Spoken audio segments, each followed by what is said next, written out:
After moving out of a one-bed flat with no outside space to finally having a garden, creating my own greenhouse has always been a dream. However, for many of us, getting a new one is just completely unviable financially. So come along with me as I upcycle this old one and make my very own. Back in crispy cold February, my granddad gifted me his old unused greenhouse. It was secondhand to him 15 or 20 years ago. Breaking it down and then rebuilding it hundreds of miles away in my own garden was a family affair. Thanks, team. I made a base out of pressure-treated wood and then fixed the aluminium frame to it. This was a Jedi-level jigsaw puzzle.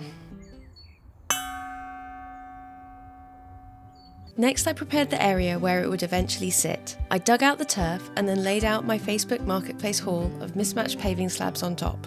I had a mix of small and large ones, and to make the correct width, I added 2 rows of bricks on the rear side. I planned it so there was a small overlap inside the greenhouse and a larger overlap outside. I will spare you the inordinate amount of time I spent levelling them, lifting them over and over to pack the sand underneath. Arranging the 3 large front slabs was a feat, and I ached from head to toe that day.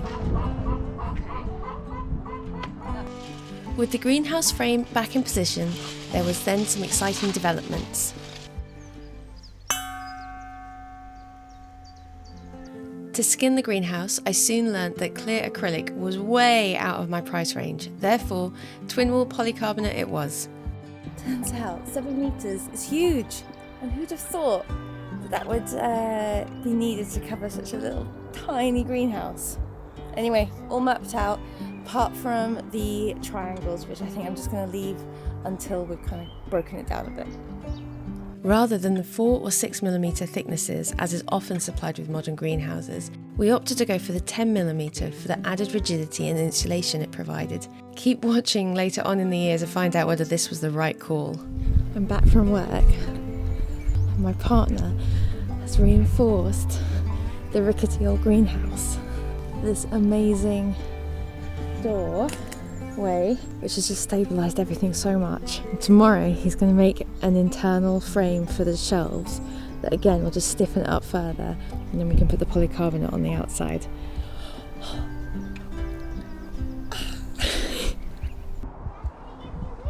As I check the bolts are tight in advance of putting the twin wall on, you can see the frame we built. It's got shelves on one side and a tall growing space for tomatoes on the other. To avoid condensation, debris, insects and eventually algae building up within the cells of the twin wall, firstly tap out the plastic crumbs, then partially remove the protective film. I learnt the hard way, you need to stick it back down to itself or it becomes a nightmare. Next, I tape the top with aluminium tape for a watertight seal. The tape is 3 cm wide, so it nicely wraps around the 1 cm thick twin wall. I'm pressing it down very carefully. The bottom of the panels are taped with a special perforated aluminium tape which has holes for water to escape but prevents other things like insects getting in.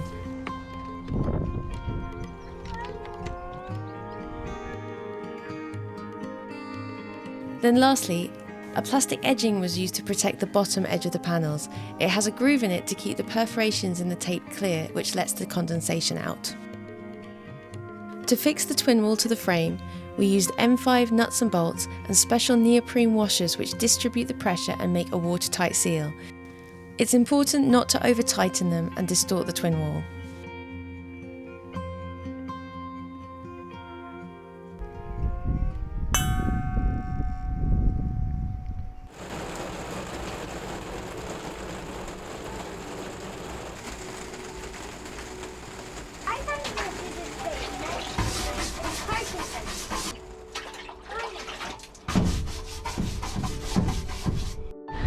I can't believe it's finally finished, and I'm so excited to get all my plant babies in.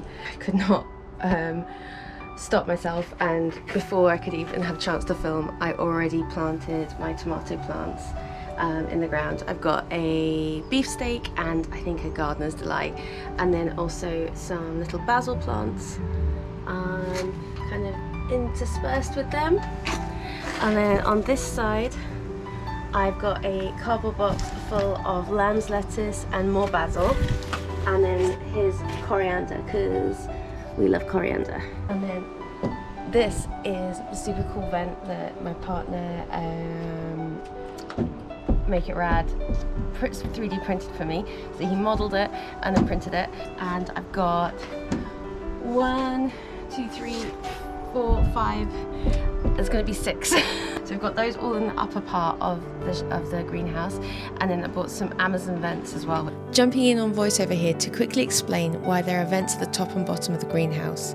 Through convection, in the heat of the summer, the hot air goes out the top, sucking cooler air in at the bottom. It's exactly what the plants need to avoid mildew or heat stroke. They actually were supposed to be like a sliding function, so you could open and close them, but we've just fixed them in the open position and then sealed them all the way around with silicone and then bolted through the polycarbonate.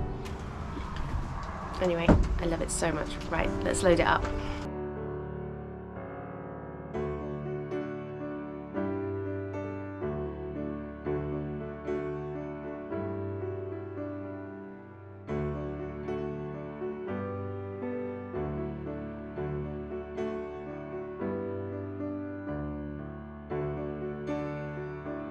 I just found a little baby tomato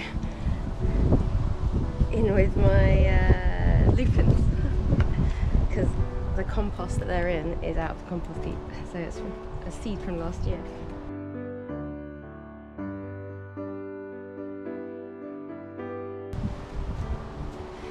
These are some wisteria cuttings. I am not sure if they're going to take, but I love wisteria, so I stole these from my dad's house. Fingers crossed.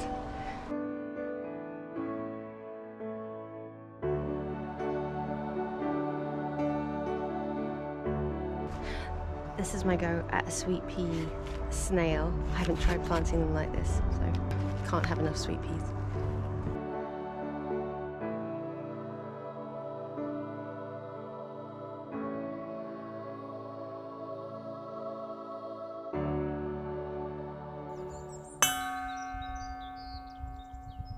Where the greenhouse is positioned, it's too far from the house for the hose pipe to reach, but it's still a long slog up from the river.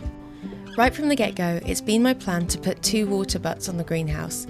Luckily, there was an old one on the property when we moved in, and my granddad had a matching sized one.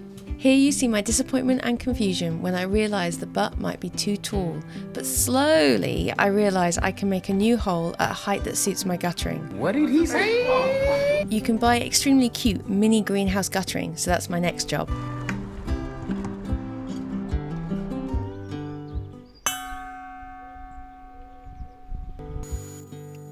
But we didn't buy a gutter kit.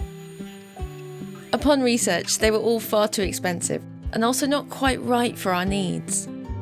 So, an enthusiastic Rad leapt at the chance to engineer something bespoke. Using some cheap plumbing parts and 3D modelling a few pieces, he came up with our very own solution. Oh no! Yeah. I want the GoPro's filming you.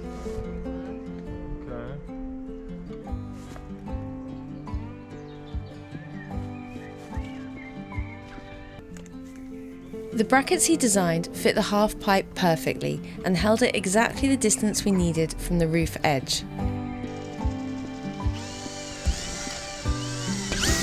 He also made an insert for the downspout to funnel the water and minimise leaks. It directs all the water. So if we ever want to like... That's so amazing!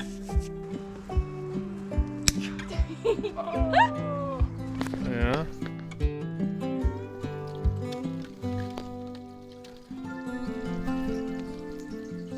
Oh yes!